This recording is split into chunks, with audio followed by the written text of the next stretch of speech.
I sometimes get asked questions like, how does spinal kinetics increase patient compliance? And that's one of the easiest things in the world to explain, because what spinal kinetics is doing is it's assisting doctors with being able to determine exactly how badly damaged the spine is.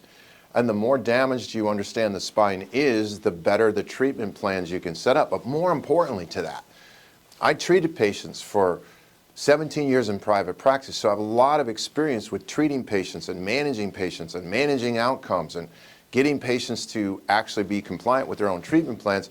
The more that the doctor understands the patient's condition and the better they can explain the patient's condition to the patient, the better the patient understands exactly what they need to do compliance-wise. In other words, it's very easy in my office to explain, look, if I have an excessive motion test and that test comes back with, let's say it comes back with findings that are considered to be severe, right? I know the patient's qualified for spinal fusion surgery. I know they're a grade 3 sprain finding. I know that they're a 25% whole person impairment in the impairment guides. I know that basically they should have activity restrictions in the activity guidelines. I know that they have significant facet condition, because anywhere where you have excessive motion, you're going to have a facet problem.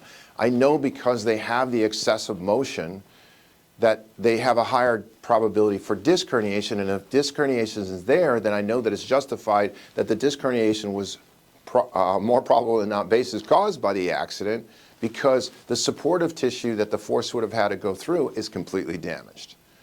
Right? I also know that if I've got upper cervical findings, that I have all the findings of a mild traumatic brain injury. In other words, I don't have the mild traumatic brain injury. Excessive motion testing to the spine is not going to tell you if you have damage to the brain, but it's one of the main injuries that causes all the symptoms that are consistent with a mild traumatic brain injury.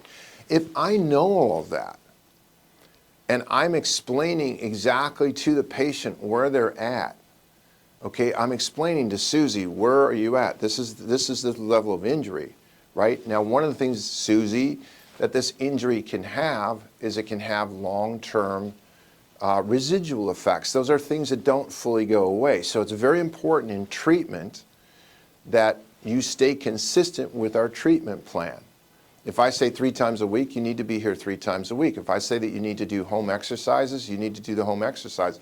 In-office rehab, lasers, soft wave, all the various treatment, injection, whatever it is that you're treating, the better you explain it to the patient and how it relates to their recovery. And then the other thing is, the more that you can explain to the patient what they can do to enhance their own recovery. What enhances ligament injury recovery? Anything that's anti-inflammatory. Hydration, good sleep. These are very, very simple things that can improve results with ligament injuries. Now they're going to improve results with any kind of an injury. So what I'm saying is, when spinal kinetics, when we assist the doctor with determining exactly how badly damaged the patient is, and the doctor can convey that to the patient and then convey how their treatment is so important and why is it so important. Look, 55% or less of the people in the market today that have these types of injuries are going to fully recover. Full recovery would be, hey, I did 3 months, 4 months, 6 months worth of care. I come out, I really don't have any pain. These injuries are not affecting my life in any way, my activities in any way. Now, we know long-term that ligament injuries are permanent, so they can flare up. They have a tendency to flare up in the future. So a ligament injury causes an instability. Anything that's unstable is prone to erratic or unpredictable behavior, either now or into the future. So with a lot of doctors, they look at it and say, well, look, patient's been under care, consistent care for 3 months or consistent care for 4 months, and they're doing really well, but they've never tested how do they do after treatment. And some of these patients can regress after treatment, and they'll need some form of supportive care. And determining that is what you're doing as a doctor. But what I'm saying is that when doctors ask me, well, what does this do for me? Man, it increases your patient compliance.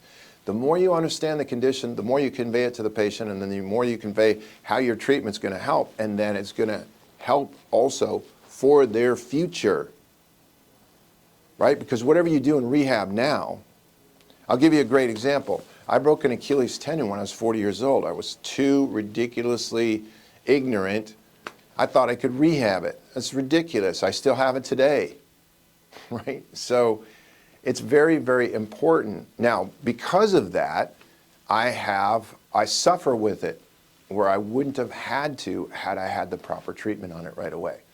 So it's very, very important to understand that this is one of your main compliance tools, is understanding for yourself, one for yourself, and then being able to communicate to your patient. And in that regards, spinal kinetics testing significantly helps for providers that understand how to use it, their patient's patient compliance, which leads to, obviously, better results.